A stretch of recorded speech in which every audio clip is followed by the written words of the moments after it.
What is up, everyone? Welcome to another episode of the Camper Report. I'm your host, Benjamin Camperman. As always, today we've got a guest that I have not seen in quite a while, and we haven't done a show in a while. Pete Lucas from Niner Fanatic Podcast. If you haven't already checked out his podcast on all platforms, go and do that. His YouTube and X, I guess you call it now, X. Yeah. His socials I are still in the call it description. Yeah. I kind of make that mistake as well sometimes, but his links are in the description. How are you doing today, Pete? And it's great to talk Niners. We're coming up on the Super Bowl.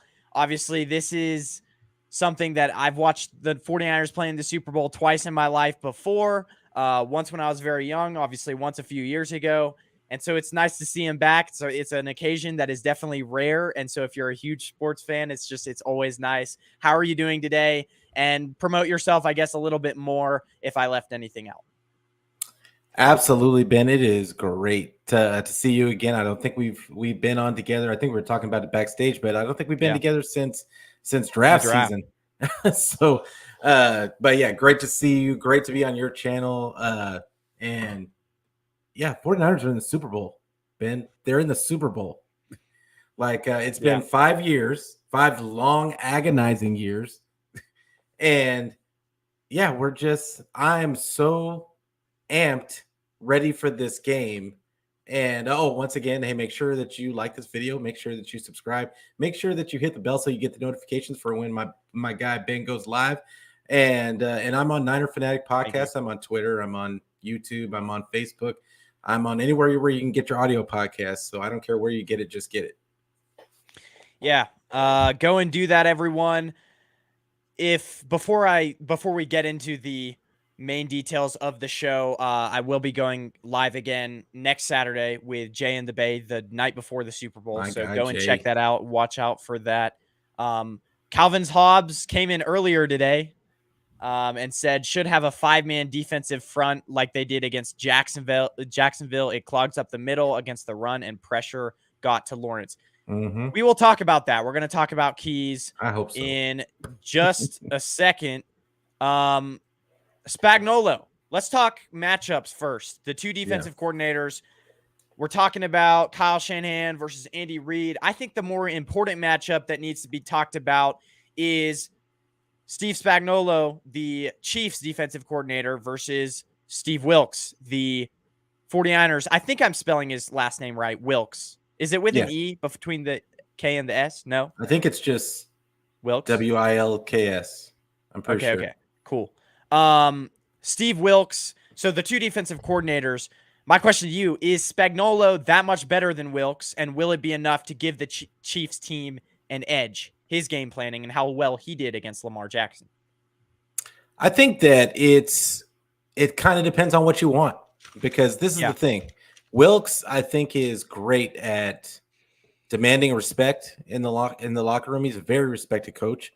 I think he does an awesome job of developing your secondary talent, and I think that that in that aspect, I think that he's head and shoulders above most of the defensive coordinators that we've had in the past. As much as I love D'Amico and I love Saleh, we kind of struggled on the back end sometimes. And Wilks came in and got something out of Ambry Thomas. He got Diamador Lenore, looks like a beast and looks like a bona fide starter. I mean, wherever you're putting him, in the slot, on the outside, it doesn't really matter. And I mean, we're down an all-pro safety in Talanoa Hufanga, and you wouldn't know it.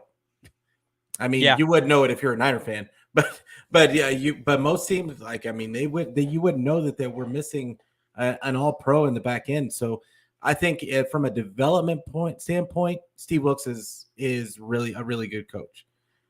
Now, from game plan perspective, I think Spagnuolo is one of the greatest all-time situational defensive coordinators I think we've ever seen. He's done more to shut down great offenses in clutch situations and clutch games in Super Bowls than I think any defensive coordinator ever. I mean, if you really go down the line, and he's had so many opportunities. He's shut down Brady twice in a Super Bowl. He shut down Shanny when he had to. I mean, they did the same thing to the Eagles, very opportunistic in their Super Bowl. Yeah, it's just different styles. I think that Wilks could be a little bit better as far as the play calling and disguising coverages and that kind of stuff.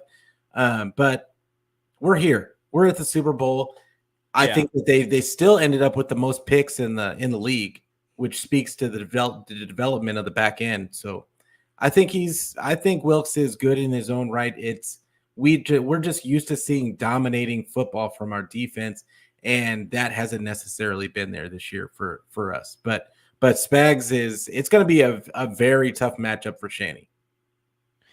Except from Patrick Mahomes, I think the Lions offense is by far better than the Chiefs. And so as far as like the defense of the 49ers versus the Chiefs offense, maybe it's not going to look so bad against like early on.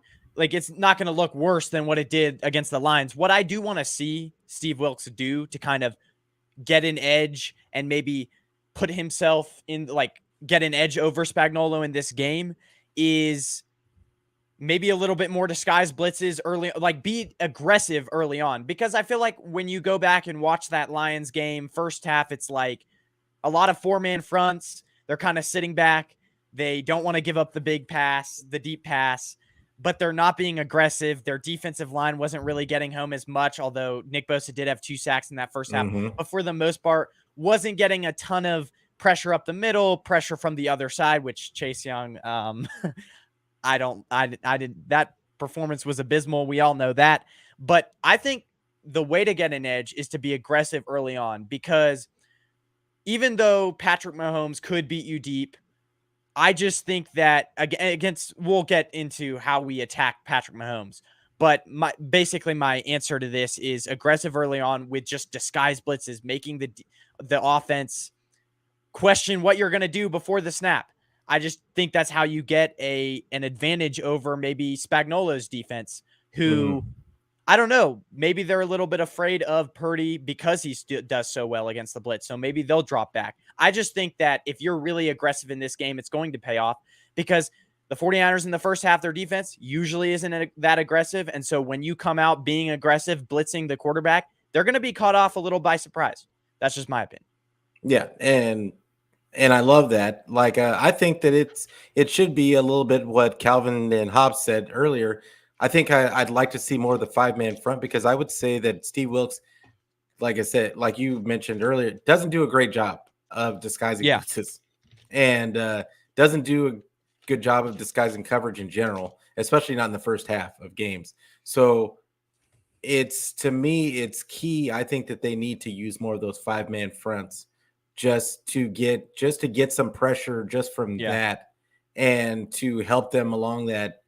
And that, I think that'll also help them against the run. There's none of those receivers over there really scare me, except for Kelsey. They do have Rashee Rice, who has come on late in the season, but the rest of them, I'm not terribly. They don't scare me. I think that we have with Mooney Ward and Deommodore Lenoir, they don't scare me really much at all. So I think it's just keep it simple. Just keep it simple. And that could be something simple that they do, just adding a defensive lineman to get some extra pressure. You don't have to disguise anything, but it still speeds up that offense. It still speeds up Mahomes' clock. Well, and I will say that, like, okay, as far as weapons compared to Lions, would you take Amon-Ra St. Brown and Sam Laporta over Rashee Rice and Travis Kelce? I think there's a conversation there to be made. Although Sam Laporta, I will note, was coming off of an injury, I think. Yeah. Like, I mean, Amon-Ra St. Brown, like, I would take him over Rashee Rice. For sure. Yeah. But I mean, I would take Kelce over Laporta. And I mean, Mahomes, the thing about Kelsey is that he has such a good rapport with Mahomes, and they read each other's minds so well that they know what each other is going to do. And that's a leg up they have on every single defense they go up against. So that I think that's an added aspect of it. But I mean, what we're not mentioning is, so, the Chiefs, they have Pacheco. They got Pacheco, really. And the other running backs are kind of forgotten guys. Like you got Hilaire, but I don't even know if he's going to be. I mean, he doesn't really do too much. And then the Detroit had that two-headed monster in Montgomery and Gibbs. So that was a dynamic duo, and the 49ers really struggled, especially in the beginning. The only thing that really stopped them was they stopped running the ball. That's true. Yeah, but I think they just had the most. And the other aspect to think of is Detroit has a way better offensive line than KC does. Way better. Jawan Taylor, probably one of the biggest disappointments of this year, probably. Because he came in, he was a little bit hyped up, and now if you look at his PFF grades and just the way he's played, the penalties, it's like, what happened there, man? What happened there? So yeah, absolutely. We'll get into a little bit more of that later, though. Tommy Huxley says CMC Offensive Player of the Year. I forgot the NFL honors were on. What happened there? Who won MVP and everything? Is it already over? I can't even remember. I don't think they've named MVP yet. Maybe they have. Okay, well, do you follow Tom Grossi? I just saw this on on X. He just won NFL Fan of the Year, which is pretty cool, I thought. Wait, what was that? I'm sorry. Tom Grossi won NFL Fan of the Year. Oh, I don't know who that is. That's like my favorite. Oh, really? Okay. For who? Tom Grossi. For the Packers? Yeah. Is he for the Packers? Yeah. I just followed him. I just started watching. His content is pretty it's pretty crazy for him to start from the ground and to see where he is right now. Yeah. That is and just the way he's worked and everything. That's a lot. I followed him since 2019, I believe, and I think he had I don't even think he had 100,000 yet, which is still a lot, but it's definitely been really cool to see that. So, good for him. Good for Tom Grossi. For him. Carcast 49ers Talk says, yo, go subscribe to his channel. Calvin Hobbs says Mahomes is mainly checking down and short passes in the playoffs. Niners need to press them and force Mahomes in third and fourth options. Third and fourth options. I mean, that's what needs to happen, but is it going to happen? I think we've all been calling for Steve Wilks to press more all season long, but he is intent on calling those soft zones and letting teams dink and dunk their way down the field, and then kind of putting the clamps on when they get in the red zone. So, I would love to see him be more aggressive. I think that this back end can handle it, especially against these receivers. But do they want to try something out in the Super Bowl? I don't know. Well, and it's just if you're playing that soft coverage, it's against Mahomes in the end zone. It's you lose contain of him and he starts scrambling around. It's a different animal playing against him, especially it's just, I wouldn't even want to take that risk, but let's get to the next topic. Three of the biggest matchups that will decide who wins this game.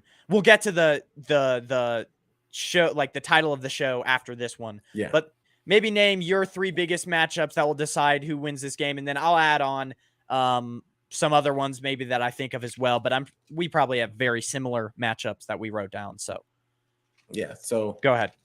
I think that I'm going to get into the player matchups, but I really think the two biggest matchups are the one we just talked about, which is Shanny versus Spags, and then Steve Wilks versus Andy Reid. I think those are the two biggest matchups because I think today's NFL is really all about the scheme and less about the players and what are the coaches going to call in certain situations. So you got to think about this, and we're in the Super Bowl. This isn't just another regular season game. Both of these teams are good. They're really good. So it's going to come down to those little things, who blinks first and who makes the first mistake those are the things that are going to make them break this game. So it's really about the coaches and what they decide to do. I think I've heard a whole ton about Shanny getting too much in his head, like how Andy Reid used to be that way, and Spags being the best situational defensive coordinator. Can Steve Wilks get the defense to play with a little bit more effort? Like there's just a whole bunch of storylines, and a lot of them are around the coaches. And I think that's kind of the way that the league has kind of gone.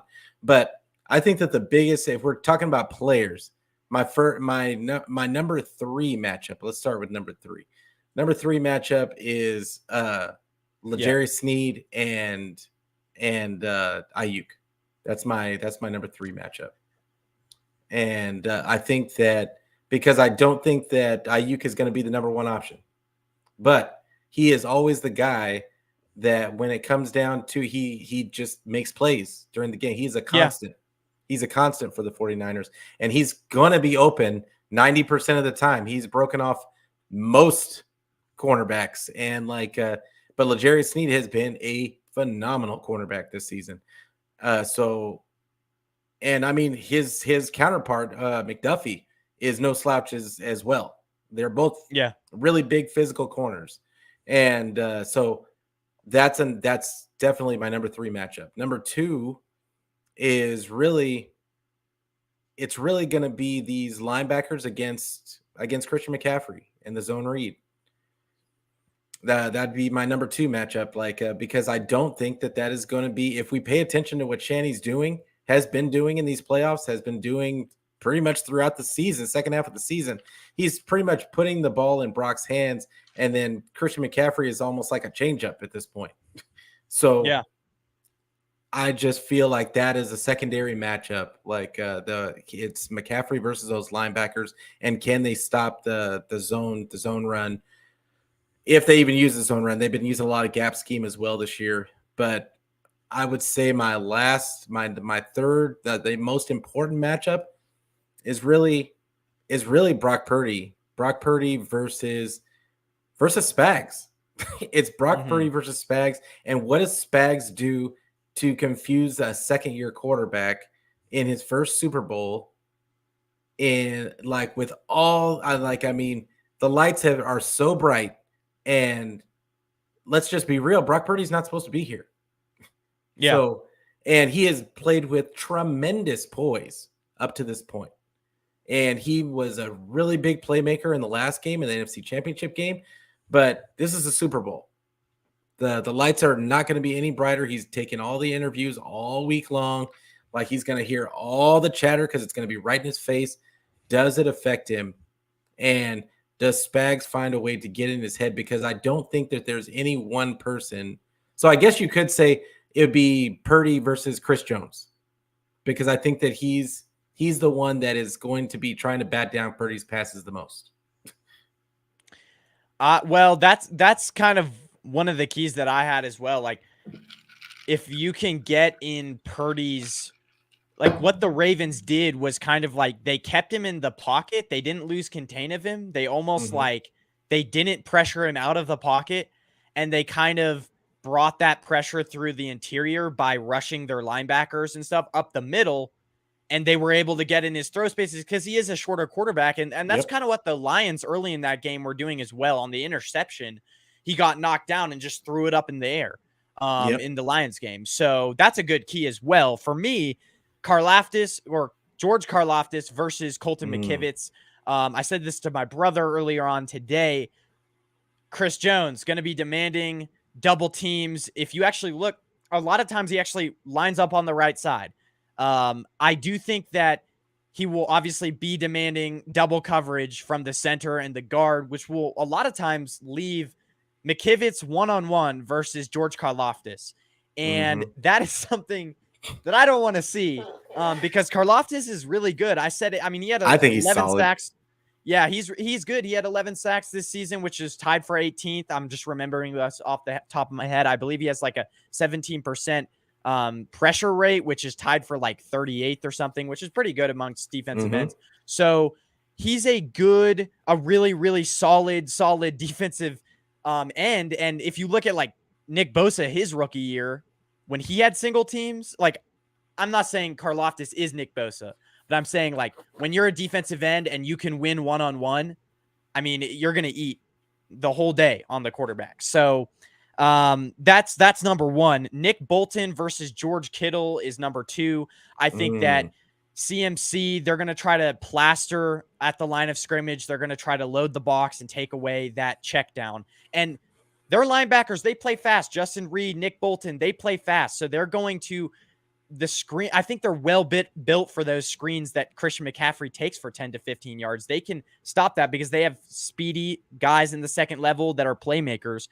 So the Niners are going to be able, maybe if Christian McCaffrey is taking some of the check, like focus off of the George Kittle, maybe it'll leave him one-on-one over the middle, whatever. And then, I mean, if you look at not only Nick Bolton, because he's not going to be the only one covering George Kittle, but like Leo Chanel and just really all the linebackers. We got Tranquil, right? Tranquil. Yeah, I mean, they are high-flying guys, but against the pass, they're not great. Nick Bolton, 31 targets on the year, 23 catches allowed. Leo Chanel, 20 catches allowed off of 23 targets. Each guy, I think he averages about 8.2 yards per reception. So I just getting him one-on-one is going to be super key. And then my last one is this kind of obvious: Nick Bosa versus Jawan Taylor. Jawan Taylor's the right tackle. Nick Bosa lines up there a lot.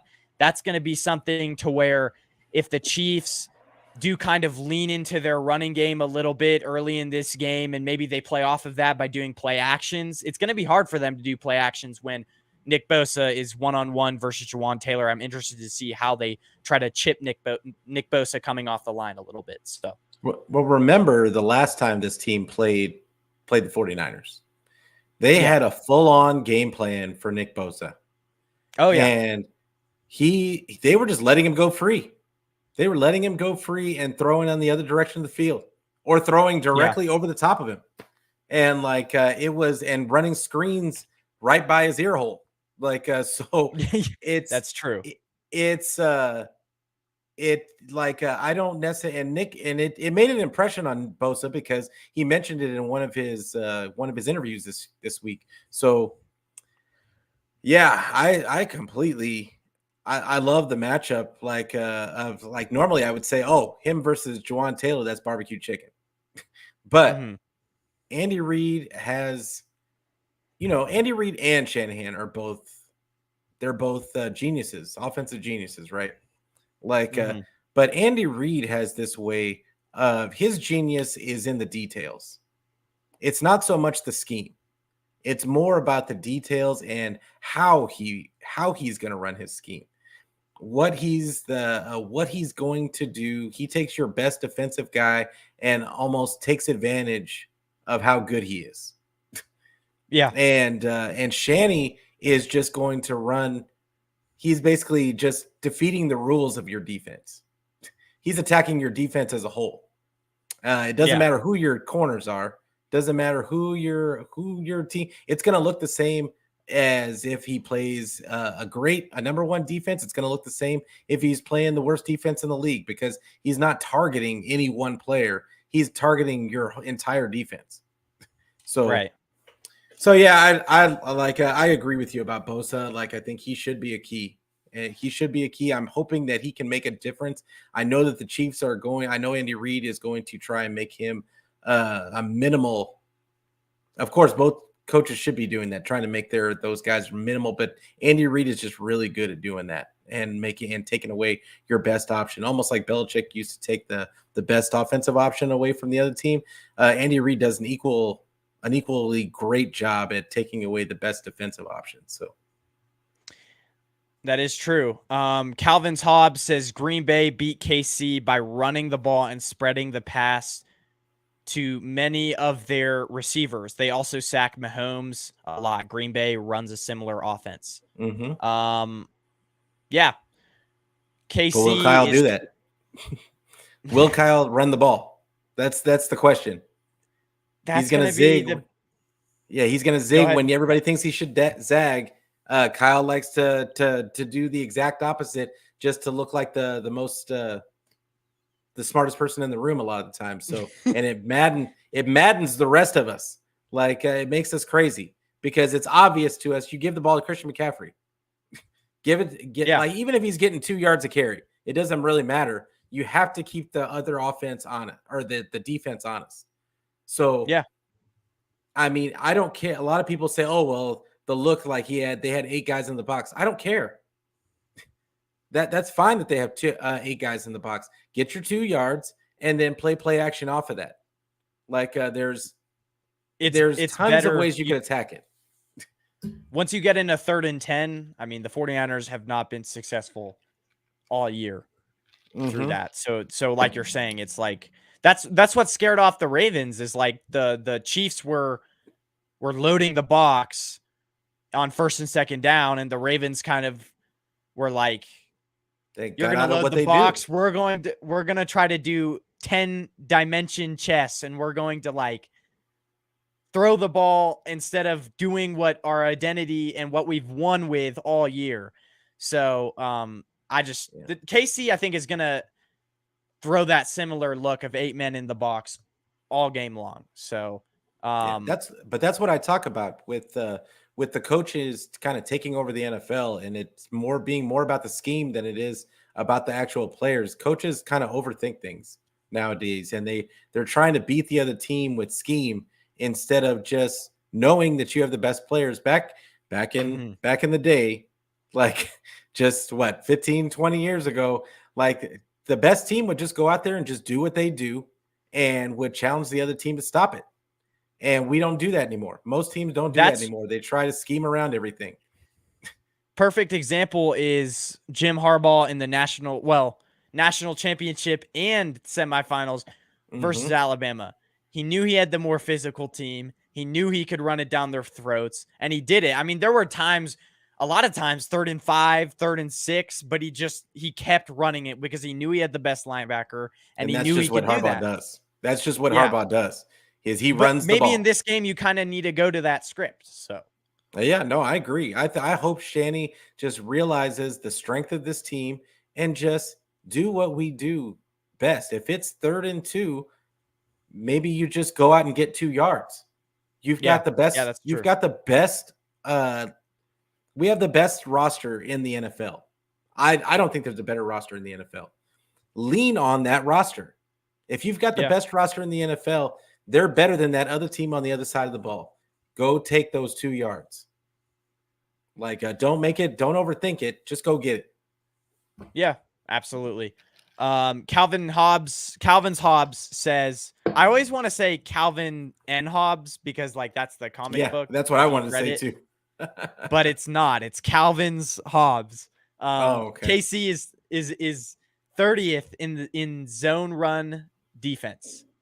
I did not know that. Well, I knew that they were bad. I mean, if you look at their defensive line, their defensive lineman grades and everything else, and you kind of just look at how really there's Chris Jones, but the rest of the team on the other side is just they're good against they cannot stop the run. So, but in the playoffs, especially in the playoffs, they're averaging less. Yeah, they're giving up less yards a carry than the 49ers. So it's I can't remember when did Noddy get injured, their nose tackle. I can't remember. Because he was the best run stopper, and now he's not going to play in this game. So which would make you think that Shanny would just take advantage of that and run the ball right down their throat. But I don't know. I won't believe it until I see it. And I refuse to let Shanny have my mental health. I'm not giving it to him. I'm not going to give it to him. He's taken it from me the last 2 games in a row, and I'm just giving it. I'm going to give this. I'm just sitting in my chair. I'm going to watch the game for what it's worth and hope the best for my team. Yeah, me too. I mean, honestly, I've gotten my hopes up a little too high. It's just we have the best team in the league. It sucks when you got the best team in the league. Like you have your hopes square where they should be.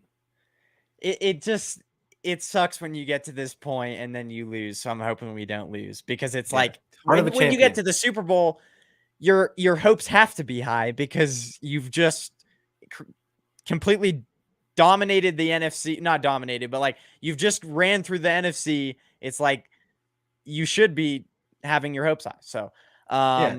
I mean, but look at you play sports, right, Ben? yes, I do. Have you gotten to a championship? So, well, Any I guess level. It doesn't matter what it is. Running, I have. Not basketball, but running, yes. But you feel that anxiety before, right? Mm-hmm. And like, and it's just like going against a lot of good runners today. Like, it's gonna be a tough matchup, but I got this. Like, I still got this. You got to have that confidence, and like that's really what it's about. Like, you talk mess until they shut you up. Mm-hmm. Mm-hmm. So that's what it's all about. The nerves definitely. I don't know what these guys feel. I mean, they're on a way bigger stage, but if I were on that stage, I would just flip out because the nerves, like at a lower level for state championships for track and cross country, what I do, it's like I get so nervous before the races. But yeah, I hope it's not. Yeah, that's true. What is the defensive game plan for the 49ers versus Patrick Mahomes is kind of the top title of the show.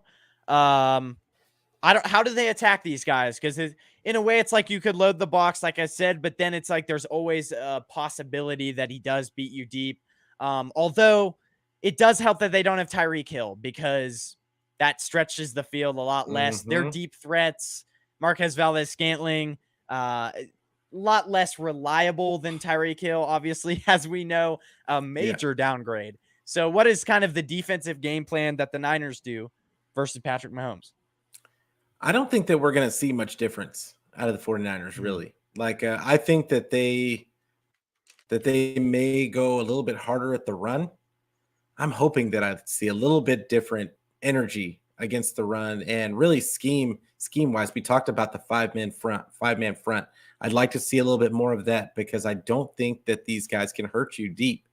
But I think that that's the key. I really think that that's the key. Now, do they do that? I think that we see more of the same. And I think that Steve Wilks, that's the reason why Steve Wilks went so hard at the players this week in interviews and everything, was because he doesn't want his scheme being blamed. He wants to put it on the players.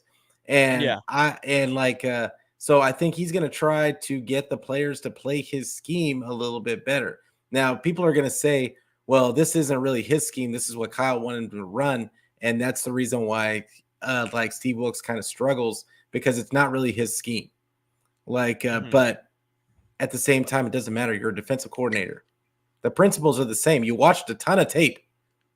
I think that the biggest difference between him and D'Amico is that D'Amico embraced the scheme and almost like he was like a riverboat gambler when it came down to coverages, because he would leave guys wide open. But the guy, it seemed like every time the other quarterback wanted to throw wherever they wanted to throw the ball, there were guys there, and there were multiple guys there to tackle. When Steve Wilks calls plays, it's a lot of one-on-one stuff, and guys are on islands. So if they miss the tackle, that guy's running. It's a while before anybody gets him down, but I think that that's the key. I really think that that's the key. I think that the key is stopping them at the line of scrimmage, and that 5-man front. I hope that they could do something like that. But I think we're going to see more of the same. I think that there just might be a little bit more energy, and let's see if it's going to be a lot of bend but don't break. And I'm hoping that they can kind of corral. People say that they want Mahomes to stay in the pocket. I don't know if that's a good thing or a bad thing, because in the pocket, he's going to carve you up just like he does anywhere else. If you give him time in the pocket, I mean, that's not necessarily a good thing. It's really about kind of corralling him, not letting him leave the pocket, and then closing it around him. And I think the 49ers have done a better job of that against mobile quarterbacks, of kind of keeping them from killing them. So that's really what I think that they're going to do. It's going to be a lot more of the same. I think that we're just looking for more energy in the run game. like I said before, I actually disagree with that because when Mahomes is under pressure, it says he has a 49% completion rate, 6.1 yards per attempt, so he's not going down the field. Against the blitz, he's good against the blitz. But when he's forced out of the pocket, what this means to me is when he's forced out of the pocket, I mean, he'll run and stuff, but I think he even kind of becomes a little bit inaccurate at times. I definitely think that this year teams have been able to get pressure on him and have found success with that number that I just named. So I don't know if you have to be aggressive in this game because it's like if you just let him sit in the pocket, I mean, he's gonna? I don't think so. I think you have to force him out. Although it is tough because he can't run, agree. He can't scramble. It's like it is tough. I agree with you. Hard to beat. I just think that I'm telling you what I think is going to happen because I agree with you. I think that they need to get him off of his spot, but I kind of weigh the options. And Steve Wilks, I just don't think he's going to go too far away from what he's been doing already. Yeah, I think that us hearing him blaming the players' energy level and the missed assignments, I think that is what it was almost like a Shanny interview. And when Shanny blames the execution, instead of just not taking ownership of his play calling. And so yeah, that's all. I just think that what will happen is that we're going to see more of the same. I don't necessarily that doesn't necessarily mean that they're going to stop Mahomes. That just means that I feel like that's what they're going to do to try and stop him. But I don't know that it'll be successful. And don't forget about this part, because everybody seems to think that like when other teams play the 49ers, it always turns out a little bit different than when they play everybody else. I don't know why that is. But when guys get out of the pocket against the 49ers, they just somehow make plays until one of the 49ers picks them off. So that's what we're hoping for. I want to run something by you to kind of stop Travis Kelce over the middle and maybe keep an eye on Pacheco as well. On first and second down, I kind of came up with this, like you put a third linebacker, take Ambry off, move Lenore outside, put a third linebacker on to and hope that and kind of get your linebackers up the A and B gaps to kind of stop because I think the Chiefs on first and second down are going to try to run it under up the middle, which is the Niners' biggest weakness. And on top of the 5-man fronts, I think we need to maybe add a third linebacker in there instead of to kind of shut down a little bit of the middle of the field where Travis Kelce really likes to work. But Randy Gregory maybe a little bit on there, take off what's his name? Chase Young, because I think Randy Gregory is slightly better versus the run than Chase Young, especially after last game. So I don't know. Maybe we don't usually do a third linebacker on the field, but it's definitely something to think about. So yeah, because against the Ravens, they were just pounding it up the middle and having so much success. So and Oren Burks was on the field during that game. Yeah, but this is the thing. And I think Steve Wilks and Shanny brought it up as well. Guys were missing. Shanny said it himself. Is what was less concerned. He was less concerned with the effort level, and he was more concerned with guys choosing the wrong gaps. Yeah, and and I think I saw Fred Warner pick the wrong gap like at least 3 times in that game, and it was uncharacteristic. And I feel like he's doing a lot of guessing. And he's gambling, and because he's gambling, he's just guessing wrong, and those running backs are taking advantage, and there's nobody there to clean up the mess behind Fred Warner, so they're gashing him for 6 and 7 yards, and so I just think that they have to be a united front. Everybody take their gap, no guessing involved. And that's just the way it is. And if they need to live by it and die by it. If it doesn't work, it doesn't work. But I think that's what it needs to be. They need to have some discipline really in this game. And which we really haven't seen consistency from this defense all Yeah. season. So asking for it in the Super Bowl, I don't know. It's a little late, but let's hope that they get it together for just one time. We just need them to show up one time, because remember, the last time they played the Chiefs in the Super Bowl, Chiefs didn't have a good defense. They were known for not having a good defense. Yeah. But they came through when they needed to, and that's what we need from this defense. We need them to show up one time. Yeah, I mean, we'll see. I bottom line is, I think you sell out to stop the run, and I think that's going to be, because you have to kind of just pick your poison, and that's going to kind of just be what they're going to pick, because the Chiefs aren't going to kill you deep like they were in that 2019. No. They're not a super explosive offense anymore. So they only scored 17 against the Ravens. Yeah, that's true. That's true. So let's flip it to the other side of the field, though. What will be the defensive game plan that Spagnuolo will throw at Brock Purdy, and how do the 49ers scheme around that? I honestly, personally don't want to see flashbacks to that Ravens game, because worst case scenario, that is exactly how it goes. But I'm praying to God that's not how it goes. And so what's your kind of thoughts on how Spagnuolo? I guess we've kind of broken this down, but if you want to maybe add a few more things to how he'll what he'll throw, what schemes he'll throw at Brock Purdy. So I fully expect them to do some similar things that the Ravens did. Now, with that being said, what was the thing that we did not do in the beginning of that Ravens game that really made us get behind? Which is he gave the ball to Purdy early on. I don't think we ran the ball for the first two series. And it was, you cannot do that. You can't. This is not the time. This is not the time to get cute. That was a regular season game. Okay. I'll give you a pass for that. Trying to get catch the other team by surprise. This is not the time to catch anybody by surprise. This is the time to bludgeon the other team with your best players. And our best player, who just won Offensive Player of the Year, is Christian McCaffrey.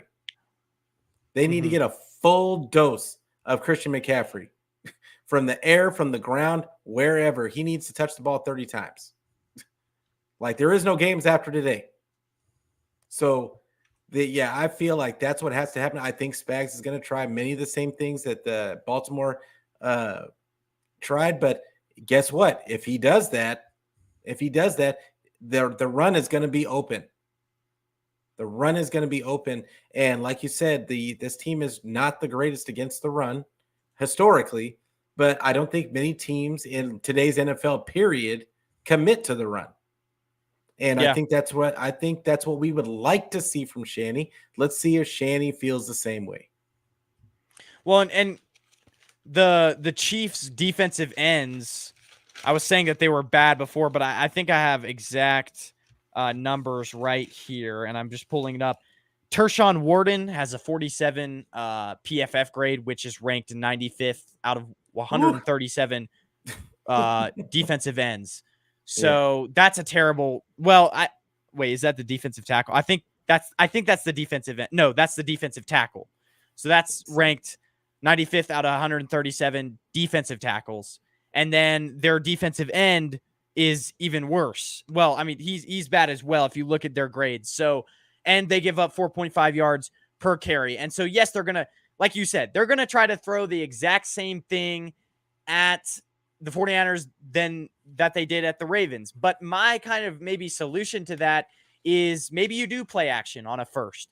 And the Niners haven't been good against play action because they can't really cover. Like Colton McKivit's not great one-on-one versus Karlaftis, but maybe you put George Kittle next to McKivitz, maybe chip Chris Jones if he's on the edge, and then you get a quick pass with the play action if there's really loading the box and we're over the middle to George Kittle or Brandon Ayuk. I think those two guys are going to have a big game, George Kittle or Brandon Ayuk, because those are or Jawan Jennings. Those are mainly guys that catch balls over the middle. And if the Chiefs really are trying to take away the screen game, maybe the check down game, the Niners try to do a play action and hit him, or a bootleg, hit him deep. All you need to do is connect on 2 or 3 big plays. And that's really all it's going to take in this game is 2 or 3 big, well, maybe not 2 or 3, but 4 or 5 big plays, and you could potentially come away winning this game. So if the play action even holds up for just a few plays this game, it's going to be huge. So I just think that if you do, I expect Christian McCaffrey definitely to get a lot of work, but if I also think that they're going to be selling out so much to stop him, and Bolton and Reed are good tacklers. They're good in the run game. So it's going to be interesting to see how Kyle Shanahan kind of schemes around that and finds ways to get guys open in the pass game as well. So what I'm looking at their roster right now. They have 2 defensive tackles starting. Yeah. That's it. They only have 2 defensive tackles. Everybody else is classified as a defensive end. They only have, they have one guy, Neil Farrell, that could play DT as well. This was their edge rusher, Mike Dana, that I was trying to look up. I didn't have it written down, but I have it on. He has a pass rush grade of, a run defense grade of 61.6, which is 61st out of 112 edge rushers. Yeah. So they only have 2 guys not over. Great there. They only have 2 defensive linemen over 300 pounds. Wow. Okay. They only have 2 only over 300 pounds, and one of them doesn't start. Neil Farrell does not start. He's like a backup rotational end that probably plays a little bit of D tackle. Remember a key loss for them. You talked about it, Nadi. I think another key loss that doesn't get talked about is Charles Menahu. And that I think he played well for them this season. And to lose him when they did was, I think, a massive loss. Big one. Yeah. So he had a strip sack on Lamar last week, I think, or 2 weeks ago. For them to lose him, I thought he's a clutch player. He was clutch for us. So I just think that is a huge loss. You basically got Chris Jones, Karlaftis, and that's it. Yeah. And a bunch of guys. Well, and if you look, it's like the Cowboys defensive line, they're very undersized, and we always out physical them. Yeah. And we find ways to scheme around Micah Parsons. So maybe that's a similar thing with Chris Jones. I know that the Ravens, at the time we played them, their defensive line is better than the Chiefs. I mean, they have Clowney on that one, and obviously he was super undisciplined last game. He roughing quarterbacks, he was terrible last game. That's Clowney. Yeah, that's true. He's just always discipline is not his strong suit. No, but they had Clowney. They had honestly, I can't name it at the time. Their roster, but they have a really good defensive line. So yes, they do. If it's the case of you need to stop one guy, because the thing that will give the Niners problems is if there's just stout guys along the defensive line, but if you need to stop one guy, I feel like Kyle's good at that, because it's the Cowboys have a defensive line that is very undersized, and we out physical them. So I think there will be a way to scheme around that. Maybe outside zone run opposite the side of Chris Jones, because Karlaftis is a good pass rusher, but he's not graded well as a run defender. So I'm running from the left. I'm running to the left all game long. I'm making Chris Jones come to the left, and and he's gonna have to go against Trent Williams and Aaron Banks. Yeah, that's what, if I'm Kyle, that's what I'm scheming it up to, where he's got to come. He's gonna have to meet our best. This is not gonna be there shouldn't be any kind of thought process that puts, you're gonna have to force Spagnuolo to come out of his comfort zone. You cannot let Spags get in the comfort zone to where he thinks he can just kind of throw some different looks at you and that kind of stuff. No, you've got to come right at his chest and say, okay, these are our best two offensive linemen. You're going to need to beat them. Right. And don't be aggressive. Don't even allow we were talking about how they're going to blitz early on. The way that they play is very similar to the Ravens. They're aggressive with blitzes. They disguise blitzes, whatever, but don't even allow them to do that. We've been saying the whole show, don't give them the opportunity by passing the ball on earlier downs, because once you get into a 3rd and long, like you were saying earlier, it's over. It's It much really is. easier to get to beat 3rd and 6 than to make a 3rd and 6 than it is 3rd and 10. Yeah. So yeah, no, I agree. And I just think that, like I said, they need to go at this team's chest. Like I just said, they have 2 guys that are over 300 pounds on that defensive line. Mm-hmm. Take advantage and just run it down their throat. Make them have to come forward with their linebackers. Make them have to bring pressure to create to stop the run. And so what is that going to do? That's going to open up the play action. Mm-hmm. That means the middle of the field is going to be open, and that's where the 49ers live. And now you got to tackle. It's going to be about a tackle. Yeah. It's going to be about their tackling, and can they do that? So, yeah, I think that is the key. It's got to be an old school 49ers game plan. I agree. The Niners was moving the ball down the field against the Ravens. Obviously, the picks killed the Niners. Yeah, that game was so. I was so like It's like when you're going up to sprint at the start line, and all your adrenaline is just about to overflow, and then you trip or something at the start line. That's how I felt in that Ravens game. Yep. I was just like, I was so amped up, and then I was like, an interception, another interception, and man, that game just killed all my it went from here to it's like early. It was early. The first 2 drives were terrible, and by that time they're already behind. And the one thing about the Ravens is you cannot get behind. You cannot get behind on them, because then they get in their bag and they start doing that was what really killed the Ravens in their matchup against the Chiefs. Is the Chiefs, they struck first, and if you make the Ravens play catch up, that's what took them out of their game. People are sitting there saying, "Oh, they should have just ran. They should have just ran." Well, you feel it's a different kind of pressure in these playoffs once you get behind. Mm-hmm. And so, I just think that that was really the key for that game specifically. It made them come out of their comfort zone, and everybody was talking the whole time about how Lamar Jackson can do anything. He can play from the pocket. He can play from the pocket, and maybe he can, but we didn't see it in that game. We did not see that in that game. So, I mean, it is what it is. I still think Lamar is a tremendous quarterback. I just think that they got taken out of what they do best, and no team really succeeds that often when they get taken out of what they do. Exactly. The Niners are the Niners are an offensive team. They need a fast start on offense, and they need the defense make key holds and get off the field. Purdy needs to play a clean game and don't turn the ball over. They are a finesse team now. Easier said than done, but yes, on paper, if that all goes to plan, then yes, we should be able to win this game. Calvin Hobbs says, if they sell out to stop CMC, run sweeps or counters with Debo. That's a good point. Pre-snap motion.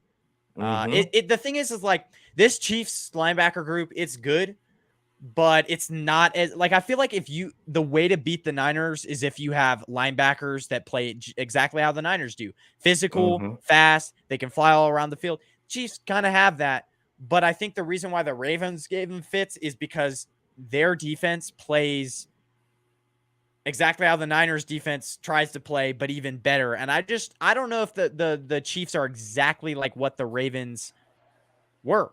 I don't know. No. I don't think their linebackers are that elite. So it could be easier to maybe get some yards over the middle and do stuff like that. So we'll see with that. And Lamar is not Purdy. Lamar is not Purdy. And I'm not going to sit here and say Purdy is a better passer than Lamar. But what I will say is this: it's a different animal. Purdy is not looking to beat them with his legs. That's not, you're trying to get them from running with CMC. With Purdy, he's going pre-snap and he's looking where he's going to throw, and before his wide receiver even makes the break, he's trying to play on time in rhythm. And that's the difference, is that Lamar and the Ravens offense is all about Lamar making plays. And it's not really about the pre-snap reads and playing on script. Like, that's not what it's about. So it's completely different animal.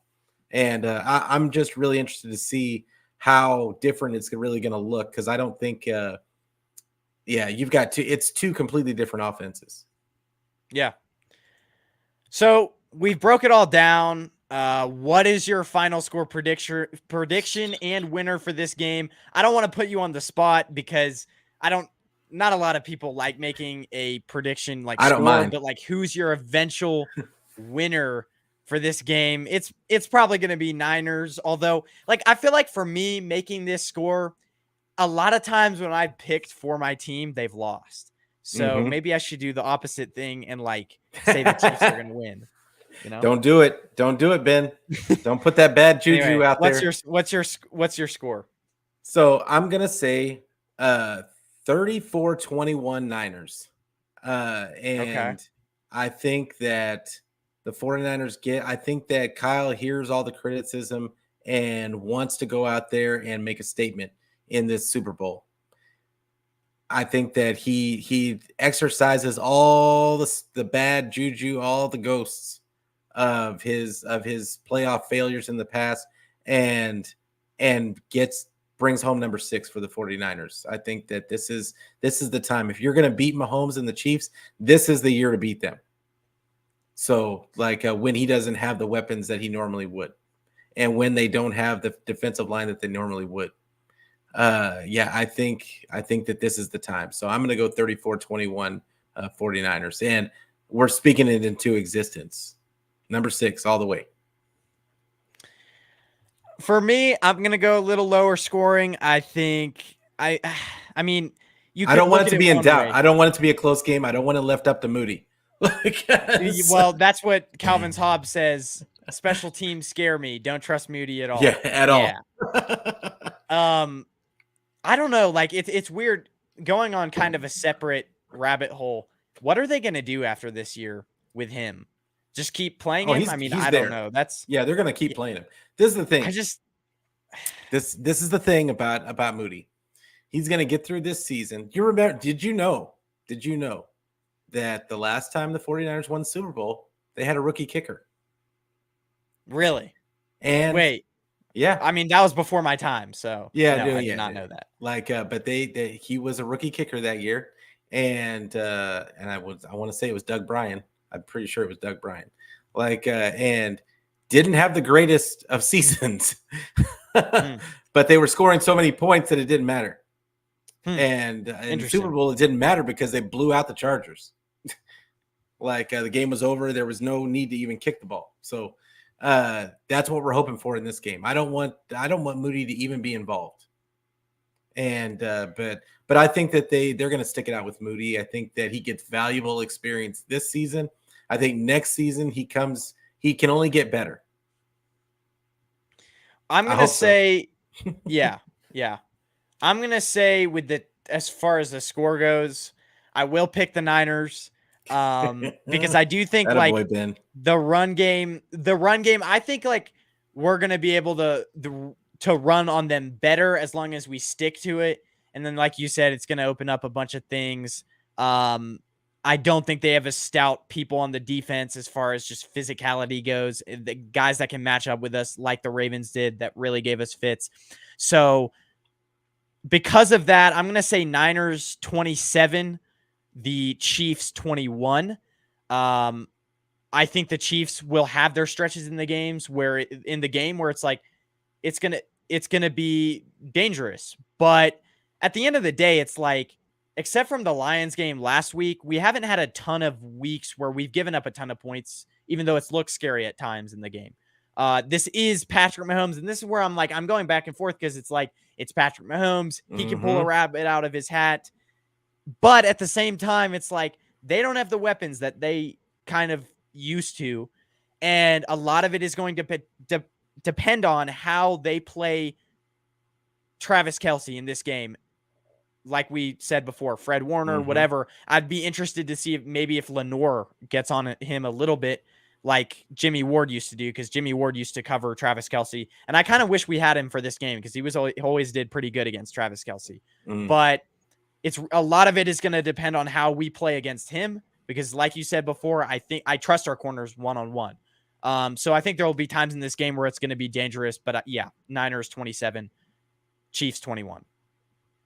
Yeah, honorable win. As long as I will watch the Super Bowl in good faith, as long as it's not the Super Bowl like the Rams versus Patriots in 2018. I hope it's not that physical of the game, because that game was terrible. Like, I think it's going to be physical, but I really hope it's not that bad, you know? Man, I don't think it's going to be high scoring, but I just want a good game. I just want a good game, and I just wanted to I love this team. I love the 49ers, and I think especially this 49er team. It's easy to root for this team because they have a great culture. Shanny, win or lose, Shanny has put together, him and Lynch have put together a phenomenal team. These guys, the guys on this team are just so easy to root for, and I just feel like they deserve it. They just deserve it. Like, I want them to get one, like, not even for us, the fans. I want them to get one. I think that they deserve to be called champions. Yeah, absolutely. Yeah. I said that, I think it was beginning of playoff time. I said to my friend, I was like, as long as we don't meet the Ravens in the Super Bowl, whatever, it's like this is the year really. Like in 2019, we were a come up team. We had a lot of young players. I could see why we lost that one. But this year, it's like you said, we had the best team. We were not favored at the beginning of the year, but as the year went on, we were favored, and we had the best roster the whole entire year. It's just, and we've stayed the healthiest for once. Like usually these teams have been, we've stayed the healthiest. This is the healthiest team that Kyle Shanahan has ever had. If it's this year, then when is it going to be? Like, I guess Brock Purdy could improve, but we're slowly going to increase in age. Yeah, we're going to lose Brock players. Purdy, we're going to lose Purdy's players. Gonna have to, yeah, Brock Purdy's going to have an extension in a few years. So this is really the time, man. And the window is going to stay open, I think, next year as well. But it's just, you never know when hey, Jordan Love and the Packers could suddenly emerge and upset us next year in the playoffs. I don't know. It's just, this is the time. So, yeah. Then hopefully we'll be going for number 7 next year. So. That would be amazing. That would be amazing. And at this point, if Kyle Shanahan wins the Super Bowl, I will forgive all the past grievances I had with him, sign him to a 20-year extension. I'm just kidding. I'm all about it. I love Shanny. I love that. Am I happy with everything that he does all the time? No. But I appreciate him bringing this team out of the depths. Remember, this cupboard was bare when he got here. Oh, yeah. And there was nothing. Him and Lynch built this culture, and it's a destination. You've got our former players that are playing for other teams, not former players that don't play in the league anymore, but former players that still play in the league, just play for other teams, coming and doing the pregame dances with the team, just coming back to support their guys. Yeah. I mean, where in what other team do you see that? You're not. You're not. So yeah, I just want these guys. I want these guys to get one so bad. I've been alive for all 5, and the last time they won, I was a senior in high school. that tells you how old I am. I'm putting my own age out there, but it's I'd love to see it. I just want to see it for the new fan, for you, the guys like you, Ben. Like you guys haven't been able to have that joy to be able to go and talk junk to all your friends. Pain. Yeah, just talk junk to your friends for a whole season. Like we are, and just say we are the champions. Like, it is the greatest feeling in the world, and I want that for all of you. Yeah, for sure. Guys, we're gonna get out of here. One last comment. Calvin's Hobbs says, if Niners score 30, I think they win. Jesse DeVries says, I like this vid. Thank you. Appreciate guys. You, Jesse. Like and subscribe. I don't ask for much mostly, but if you will do me that. Like and subscribe. If you were watching this on Twitter, come over to the YouTube, like this video. they cut Brian the next year, won the Super they Bowl, cut and him. was a 3rd round pick. Hopefully history Yep, repeats he was itself. a 3rd round pick as well. Okay. That's crazy. Interesting. Interesting. Let's see here. Well, guys, this has been a great show. Have a good rest of your night. Pete or Peter, whatever. It doesn't matter. Advertise yourself one more time and we'll get you out of here. So thanks for coming you can on. Find, it was a lot of fun. I thoroughly enjoyed the show. I love talking ball with you, Ben. It's always a pleasure coming on. Thanks to all the people in the chat for showing up and bringing your energy. We're in the Super Bowl, guys. Just enjoy it. Enjoy it. But yeah, I am on. You can find me on the Niner Fanatic Podcast. I am on Twitter. I'm on Facebook. I am on YouTube, obviously. And then I am on anywhere where you can get your audio podcast. So I don't care where you get it, just get it. Make sure that you tell a friend to tell a friend so we can be friends every day, every week. And it's and then my Twitter handle is this Peter Lucas 8. So join me on Twitter. I'm on Threads. I'm on all of it. You can find me by just putting Niner Fanatic Podcast or Peter Lucas in there. Guys, this has been a ton of fun. I'll be going live next Saturday with Jay in the Bay. So go and check that out sometime Saturday night. Go check that out and have a good rest of your night, everyone. Go Niners. Hopefully, Go Niners. The time after on Saturday night, at the show after, my post-game show, will be rejoicing because we just won the Super Bowl. So go Niners. Party. Have a good rest of your night.